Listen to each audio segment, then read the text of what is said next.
अस्सलामुअलैकुम। इस वीडियो में हम आपको कायदे आज़म मोहम्मद अली जिन्नाह की ज़िंदगी के बारे में बातें बताएंगे। इनकी पैदाइश से लेकर उनके वकील के सफ़र तक और अंत में पाकिस्तान की क़यादत में उनकी काबिल ज़िक्र किरदार कायदे आज़म मोहम्मद अली जिन्नाह का जन्म 25 दिसंबर 1876 में कराची में एक गुजराती स्पीकिंग खोजा फैमिली में हुआ था। उन्हें अपनी शुरुआती तालीम कराची और बॉम्बे में हासिल करनी पड़ी और बाद में इंग्लैंड चले गए, जहां उन्होंने कानून की तालीम हासिल की और कामयाबी से वकील बन गए।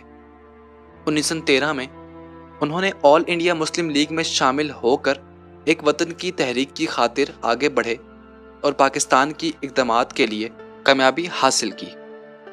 1940 में उन्होंने टू नेशन थियरी की पेशकश की, जिसमें उन्होंने इंडियन सब कॉन्टिनेंट में एक अलग मुस्लिम ममलिकत की तश्कील के लिए आवाज़ उठाई।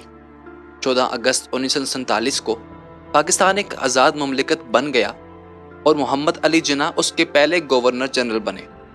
उन्होंने पाकिस्तान को एक जदीद जमहूरी ममलिकत के तौर पर कायम करने के लिए मसरूफ़ी से काम किया और अपने सफ़र में कई मुश्किलात का सामना करना पड़ा। बेफिक्र न होने वाले एक लीडर के तौर पर जिन्नाह 11 सितंबर 1948 में 71 साल की उम्र में इंतकाल कर गए और पाकिस्तान की तारीख में सबसे बड़े लीडरों में से एक के तौर पर अपना नाम छोड़ गए।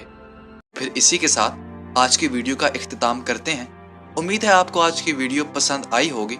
जाने से पहले वीडियो को लाइक करें, आई थिंक फर्स्ट को सब्सक्राइब करें और हमारे इंस्टाग्राम, फेसबुक और टिकटॉक के पेज को फॉलो करना हरगिज़ ना भूलिएगा। इसी के साथ आपसे इजाज़त चाहेंगे। आप सबसे मुलाकात होगी अगली वीडियो में। तब तक के लिए अल्लाह हाफिज़।